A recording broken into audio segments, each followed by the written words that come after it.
What's up, everybody? Welcome to VaporSMP episode 4, I think. This is Giorgio, and welcome back to another VaporSMP episode. We are here in Dolphin's Boom Island. If you're wondering why it's called Boom Island, I think it's because of this. Yeah, we've been working on this for the past weeks. And look at that. All of this area was cleared with TNT dupers that we built.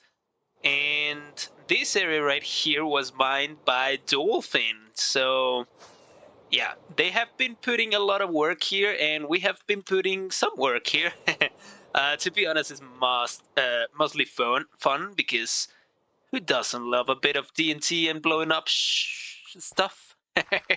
um, so yeah, here we are. We are about to blow this last bit here. I'm gonna launch it, and hopefully we can get rid of all of this area. And then the last bits over here, we can help Dolphin mine it manually.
Don't worry, guys, that's just a little taste of what we did here with the TNT dupers to clear out Boom Island. And as you can see, it's looking very, very different than it did like over a little bit over a week ago, which is when that last clip happened. And yeah, that's because Dolphin has come in and put a lot of work into covering it with grass. And they also cleared out the little bit that was missing, I think, here. And of course, I helped a little bit with the bit that was missing over there. I also did help a little bit with the grass placing, but not a whole lot. But yeah, this looks so cool. Actually, I had to up my render distance so I was able to look at it like completely. But if we set our render distance to what normally is allowed in the server, which is 10 chunks, this looks in the right angle, like around here, like a super flat world in survival, which is pretty cool. But right now, yeah, this is how it's looking. I don't know what they're gonna build here, but this is a huge island, so I can't wait to see their build whenever it's done, which I imagine is gonna take a little while at least. And yeah, I also think it's very cool to see like the borders of the biomes in the grass. So yeah, that's very cool. But anyways, guys, our work here is done. Hopefully, Dolphin is happy with it.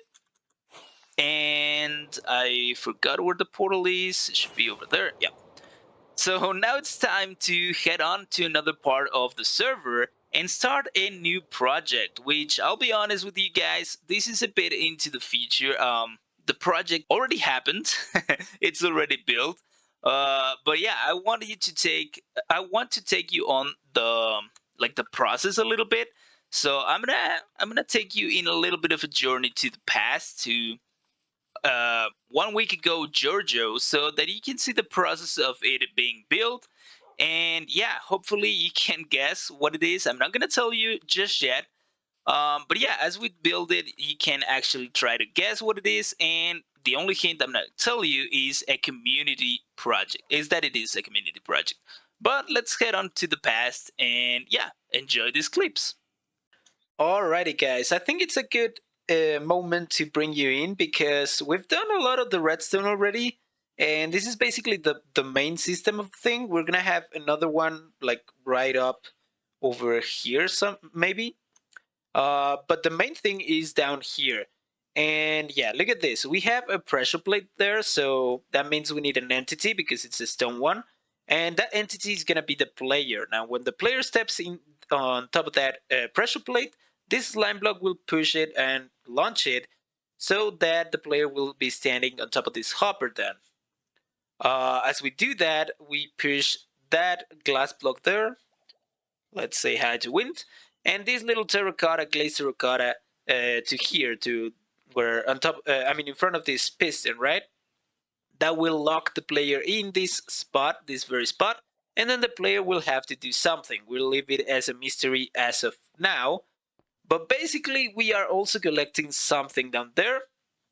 We are getting a signal from where we collect something, and if we go into FreeCam, we can see that this signal triggers this torch right here. Oh no, Wayne left. He's recording all this time. Dang.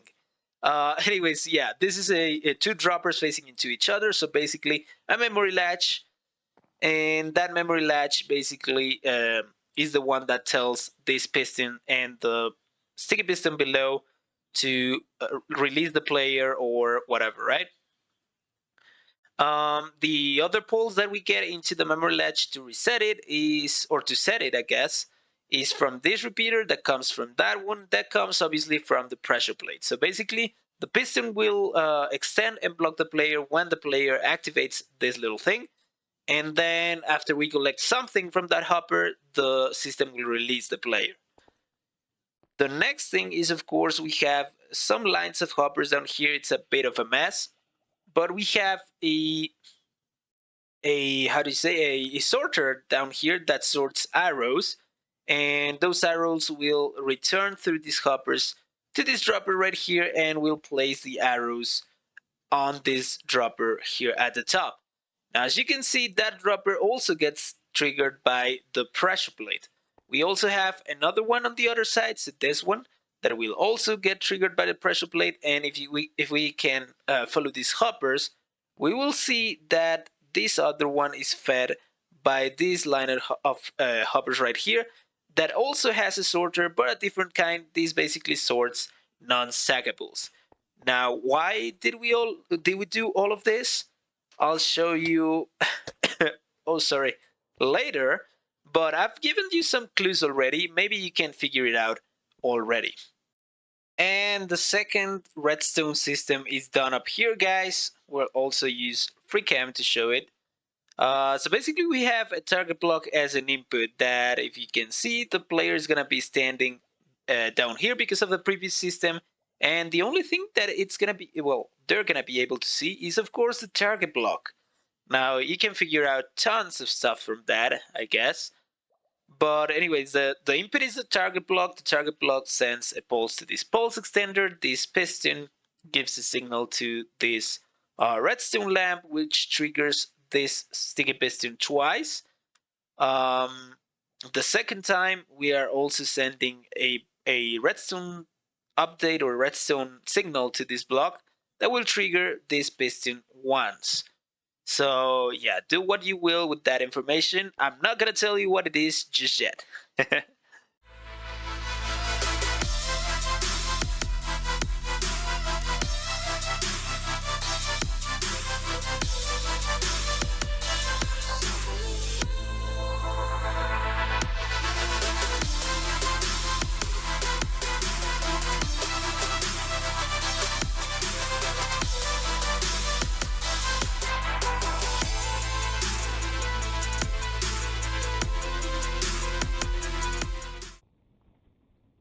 Alright guys, so if you weren't able to figure out what that was, I think it's time to tell you. And well, first of all, it is in the shopping district, so yeah, let's go through the portal because I want to show you something incredible.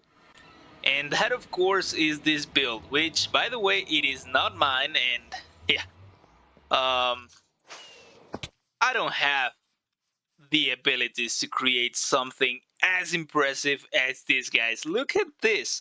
This is Manatee's new portal build, and I absolutely love it. It is so big. um, but yeah, he built it, and inside, he divided each floor into 4 plots, if I'm not mistaken.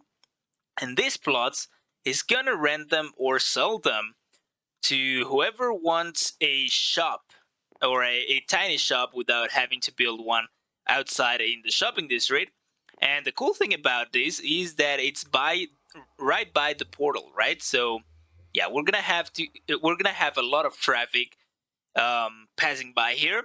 And as you can see, I am already a customer of his, and yeah, I already bought this plot. It's right in front of the portal. It's actually the first thing that everybody's gonna see right there. And I've marked it. It's the future Redstone Services shop. He sells Redstone, I'm gonna sell Redstone Services, which apparently doesn't belong to his monopoly, so I'm good in that. And yeah, that's where people are gonna be able to come and ask us for farms and, well, mechanical things, redstone things. Anyways, this is the Sphinx that we just built. By the way, I love this design. I tried my best to do the face. I couldn't get it to work, so I had to find one in Google. I'll leave the link down in the description. But everything else is my design. I love how the body turned out, and of course the inside, which by the way, I've already opened this. It is now open. Feel free to come in, to whoever wants to come in the server. I'll show you what it is. So first of all, let's hit this button.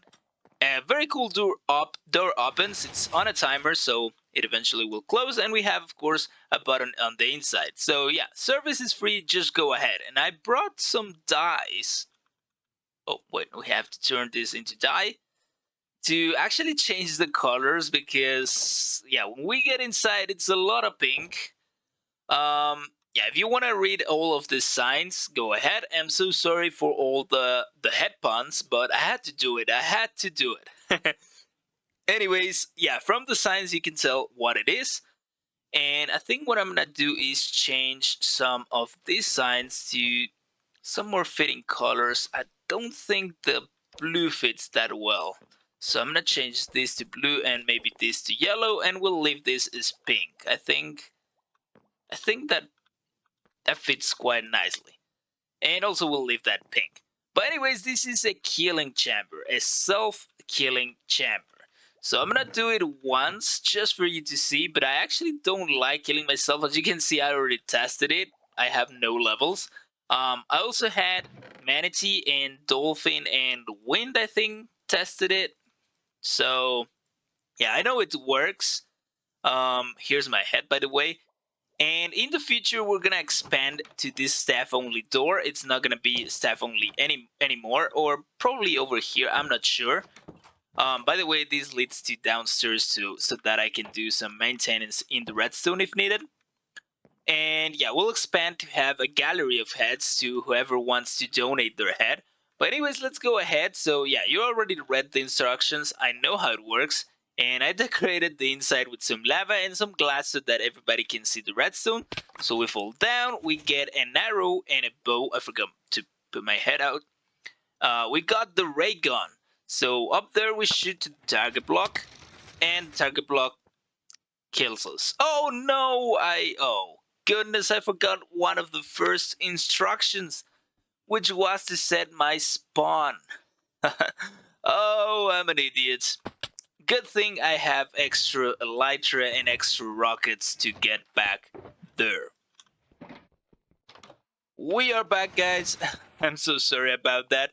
But yeah, there we go. Both of our heads are here. I don't know why they are not stacking. Let's place them.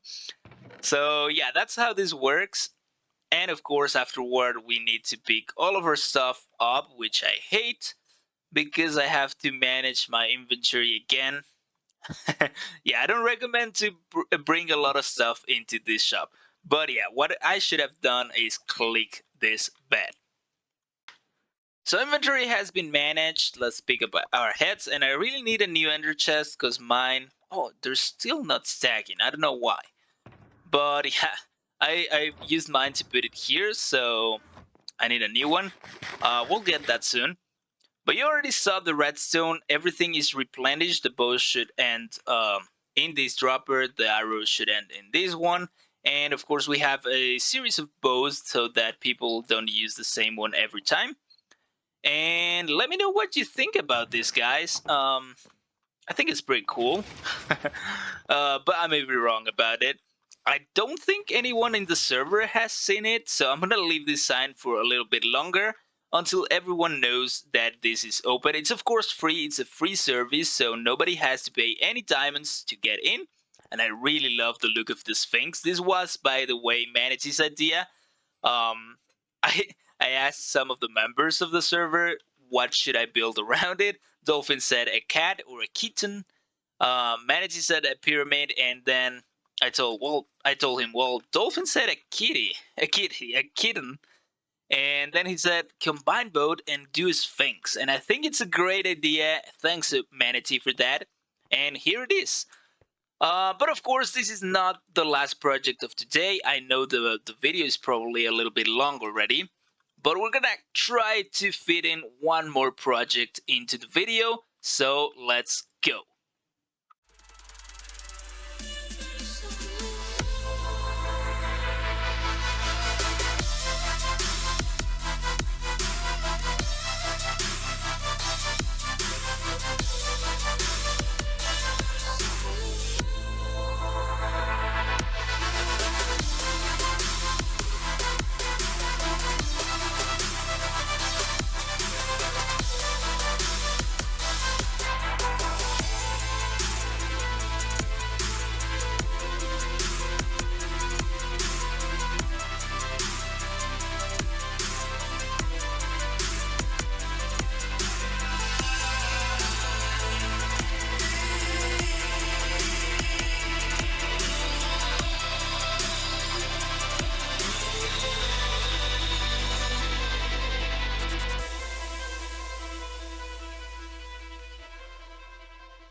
Well, guys, that's it for today's video. Thank you for watching, and I'll see you in the next one.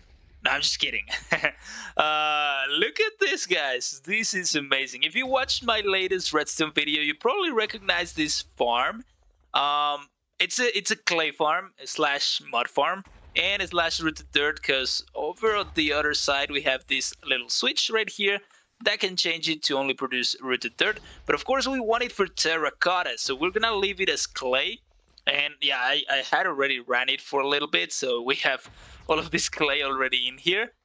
And yeah, the blast chamber has been creating or blowing the clay up in some of the mud. Yeah, I also got a little bit excited and built a whole other farm, the same farm, but like the second farm of it. And I also built the bone meal farm that can produce enough amount of, well, enough bone meal to actually feed this farm, because this farm eats a lot of bone meal. You need like 125 stacks approximately per hour to keep this farm running. And well, this farm produces around 150 stacks, so not bad. By the way, this is my industrial area. I claimed the area a few weeks ago, actually. This is the area that I claimed as my industrial district. All of this is mine. And there's my portal. And as you can see, we have a little bit of swamp, just enough to build a slime farm, and also just enough to farm these little flowers that only appear in swamps. So that's perfect for the dyeing of the terracotta. And then we have a flower forest, so we can get even more dye. And then on this side, we have a little bit of plains biome, so we can get the rest of the flowers. and we basically have most of the dyes already with that little area, so that's perfect for the flower farms. And then we have plains over here. If that's not enough, we have windswept hills. I don't know why would they be useful, but we have them. We have, of course, the savanna, the shatter savanna, just a little bit, so we can farm cows maybe. We have a lot of forests, so that's perfect for tree farms and whatnot. To be honest, I don't think I'm gonna build too many tree farms because we are already getting a lot of logs from these two farms, and this is great because we can actually use the logs to produce charcoal and even smelt the terracotta with the same output of logs from this farm. And then we have a ton of little beaches and, of course, a lot of ocean around us. So we can farm. Well, we can do a raid farm or maybe a mob farm. I don't know. I do need gunpowder and redstone, so a raid farm would be nice. And then we have this little area where I think I'm gonna merge all of the farms, like, to store the items, and we're gonna have a storage room over here. I think that's gonna be cool. But of course, those are plans for next episodes or for episodes to come. And by the way, we need the terracotta because the monopoly that we have in this server, because this server has monopolies, and each player can only have one. Well, mine is all the terracotta. So I needed clay, I needed terracotta, and I thought, well, why not farm it? And yeah, here it is. And yeah, I'm very excited about it. Let's go downstairs, see what's the yield so far. I've already included here a little bit of a sorter. Hopefully it's been working. This is just a temporary setup, of course. We're gonna have the proper sorter at some point, but I think it's working. Yeah, cool. So, oh, I picked up those logs. I don't think I can reach it from down here. So let's see. Okay, we have a lot of logs. As I said, we produce a lot of logs. We have some mud already, some clay balls, some sticks. Oh yeah, by the way, here's the yield of the last time that I ran the farm. So we have a ton more. Let's see. Do we have anything that we can use to stack up? Let's use planks. Okay. So we have some flowering azaleas, we have some azalea bushes, a lot of moss carpets, some seeds, some moss blocks, a lot of moss blocks, and that's it. All right, yeah. So the farm produces a lot of moss byproducts. I'm probably gonna be turning them into bone meal because I don't need them. And if I ever do need them, I have this little box with materials here with a moss byproducts farm that I designed the other day, and it's so productive. I really want to build it. I don't need it, but it's so productive that I really want to build it. And by the way, this is the first farm that I built in this area a few weeks ago because I thought this would be my bone meal farm for all the area because I want to have like a fixed bone meal farm that will produce bone meal for all the farms that need bone meal in this area. But then I realized this farm is too small. It produces like 88 stacks of bone meal per hour. And as I said, we need 125 stacks for each of these farms. So I think I'm going to have only those two modules, like this bone meal farm that we just built and the other one to its side. And that's why I built like that huge channel, because that way I can cut the stream with pistons and whatnot and redirect the bone meal to whichever farm we need down here. So I think that's pretty cool. And of course, this one, I'm going to tear it down. It has been useful, though. As you can see, we have some chests. It has been useful because we produced a lot of bone meal that we use then to fill all of the hoppers and dispensers, which are a lot of this farm and also of this farm. And then the dispensers of this bone meal farm, which is pretty easy to build, by the way. If you watched my last episode where my last redstone video where I showcased that farm, I said that in this episode of Vapor, I was going to show you a bone meal farm that can produce enough bone meal for that little farm, and it is this one. It is so easy to build. It is a pretty standard design, but I made it so that it's very easy to build. It has only one clock right here, and that produces well, the signal for the whole farm. So that's pretty cool. We need a lot of lava, but that's not a problem. And yeah, so far I haven't seen a single cobblestone being produced, which means that for a server that has not a lot of lag, this farm works pretty nicely. Anyways, I'm gonna leave the Limatic schematic for that farm. No, for sorry, for that farm down in the description in case you want to build it for your mud farm. And yeah, guys, that's gonna be it for the video. And this time I'm serious because I've already talked too much. I really need to get this out. So, anyways, if you liked everything that we did, or at least some stuff of what we did in this episode, leave me down in the comments your favorite thing. Let me know what you think about the Sphinx, because I really liked it. And yeah, let me know any comments that you want to tell me down in the comment section. I'm always open to read those. And if you like this episode, don't forget to leave a like. Don't forget to consider subscribing if you haven't done so already for more content like this one, more content in survival, more content in Redstone, or about Redstone. And yeah, anyways, guys, thank you so much for watching. This has been Giorgio. I'll see you in the next one. Have a great week and have a great weekend afterward. Goodbye.